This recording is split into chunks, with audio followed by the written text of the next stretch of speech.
একদিন এই কিউট কুকুরটাকে তার মালিক ডগ ফুডের জায়গায় অমলেট খেতে দেয়, যা খাওয়ার পর সেই খাবারগুলো তার অনেক পছন্দ হয়। কিন্তু পরের দিন খাবার চাইলেই তার মালিক তাকে নুডলস খেতে দেয়, যার ফলে সে ধীরে ধীরে এইসব জাঙ্ক ফুডের নেশায় পড়ে যায়। এজন্য সে প্রতিদিনই পিৎজা, বার্গার এবং পপকর্ন খেতে অনেক পছন্দ করত।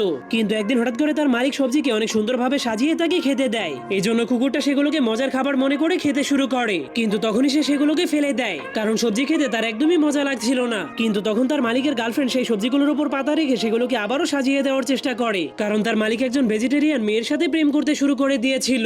এই জন্য তাকে সারাদিন শাক পাতা খেয়েই বেঁচে থাকতে হতো।